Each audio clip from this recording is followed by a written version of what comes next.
எல்லாரும் எப்படி இருக்கிறீங்க? இன்றைக்கி பாருங்கள், நல்ல காற்று வீசுது, கடலும் கொந்தளிப்பாக இருக்குது. காலை சாப்பாடுக்கு நான் எதுவுமே ரெடி பண்ணி வைக்கலை. அப்போ நான் இந்த தோசையை குயிக்காக செய்யக்கூடியதாக இருந்துச்சு. இதை நான் உங்களுக்கு ரெசிபியாக தரேன். உங்களுக்கு இது பிரயோசனமாக இருக்கும். வேலைக்கு போகிறவங்களுக்கு இந்த மாதிரி குயிக்காக செஞ்சு கொடுக்கலாம். ஸ்கூல்ஸ் போகிறவங்களுக்கும் இந்த மாதிரி தோசை செஞ்சு கொடுத்தீங்கன்னா வேலையும் சீக்கிரமாக முடிஞ்சிடும். 10 நிமிஷம் போதும் இந்த தோசையை செஞ்சு சாப்பிட்றதுக்கு. வாங்க இது எப்படி செய்யுதுன்னு பார்ப்போம். இங்கே நான் 2 முட்டை எடுத்திருக்கேன்.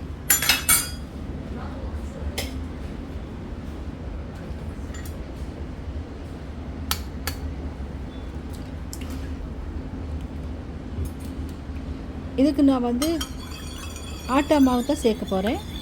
ஆட்டா மாவில் செஞ்சு சாப்பிட்டா ரொம்ப நல்லா. ஆட்டா மாவு 2 டம்ளர் சேர்த்துக்கிறேன். அதே நேரத்தில் ஆட்டா மாவுக்கு பதிலாக கோதுமை மாவுலேயும் இந்த தோசையை செஞ்சு சாப்பிடலாம்.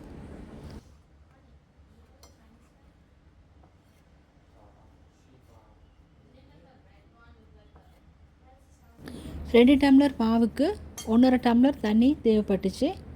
நான் ஃபஸ்ட்டுக்கு 1 டம்ளர் தண்ணியை ஊற்றி கலந்துக்கிறேன்.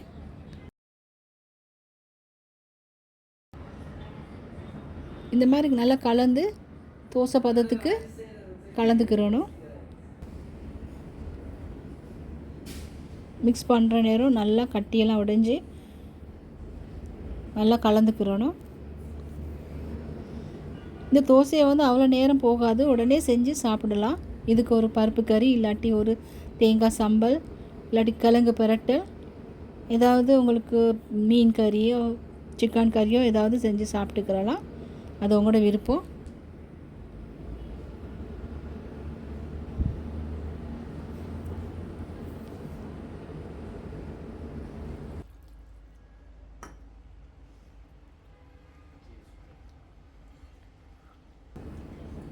இந்த தோசைக்கு நீங்கள் இன்னும் ஹெல்த்தியாக செய்யணும்னு நினச்சிங்கன்னு சொன்னால் முருங்கை இலை போட்டுக்கிறலாம். இல்லாட்டி கேரட் சின்னதாக சீவி அதையும் சேர்த்துக்கிறலாம்.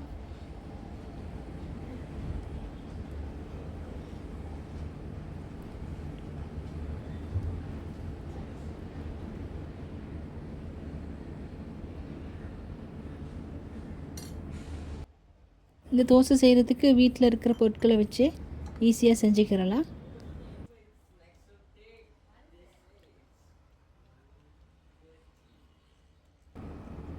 டேஸ்ட்டும் நல்லா இருக்கும்.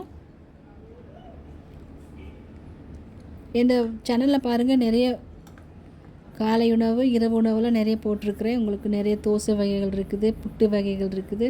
அதெல்லாம் நீங்கள் ட்ரை பண்ணி பார்க்கலாம்.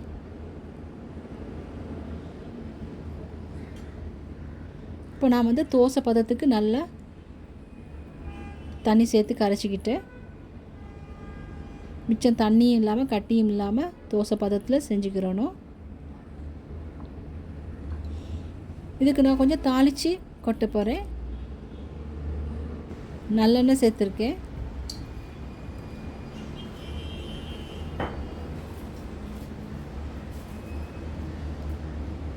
எண்ணெய் சூடாயிருச்சு.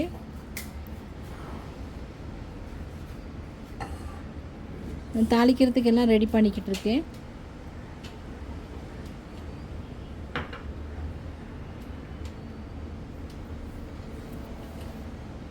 இப்போ நான் சின்னதாக வெட்டின வெங்காயம்,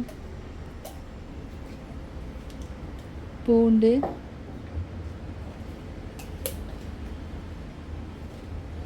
காஞ்ச மிளகாய், கருவேப்பிலை எல்லாம் போட்டிருக்கேன்.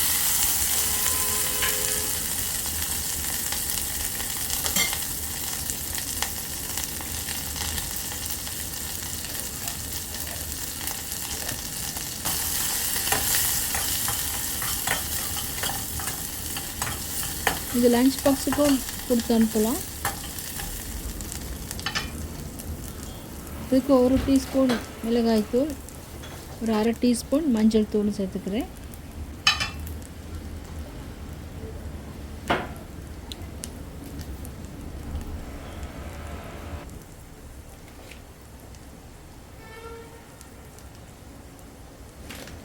தோசைக்கு இந்த மாதிரி தாளித்து தோசை சுட்டிங்கன்னா நல்லாயிருக்கும்.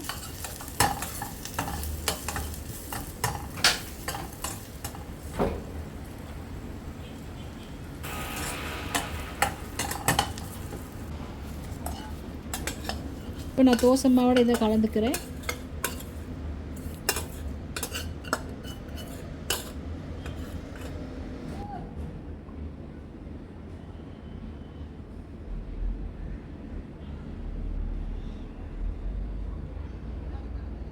ஆட்டை மாவு செய்கிறனால வீட்டில் உள்ள பெரியவங்களும் நல்லா சாப்பிடலாம்.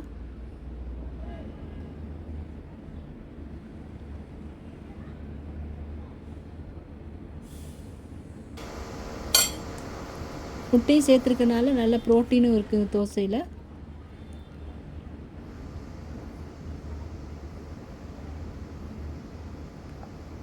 இப்போ நான் கரைச்சி வச்சுட்டு இதுக்கு தேவையான ஒரு சாம்பார் இல்லாட்டி தேவையான கறியை செஞ்சுக்கிறலாம்.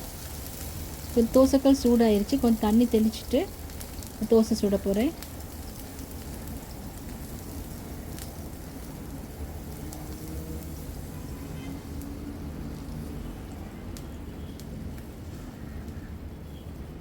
ரொம்பவே ஈஸியான ஒரு தோசை. இலகுவாக செஞ்சு எடுத்துடலாம். அதே நேரம் டேஸ்ட்டான ஒரு தோசை. நீங்களும் கட்டாயம் ட்ரை பண்ணி பாருங்கள்.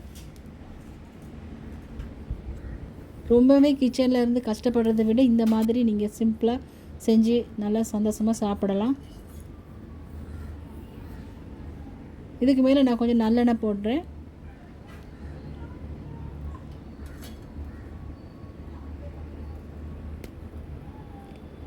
இப்போ தோசை கொஞ்சம் நல்லா வெந்துருச்சு ஒரு பக்கம். இப்போ நான் மறுபக்கம் திருப்பி போடுறேன். இந்த பக்கம் அதிக நேரம் நாங்கள் வேக வைக்க தேவையில்லை. ஒரு செகண்ட் 2 செகண்டில் தோசை எடுத்துடலாம்.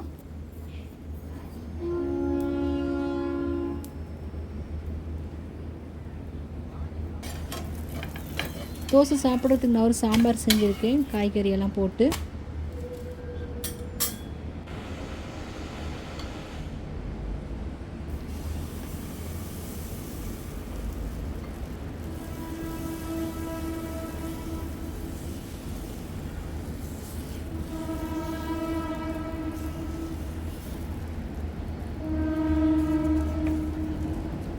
அங்கே 2வது தோசையை நான் சுட்டுட்டேன்.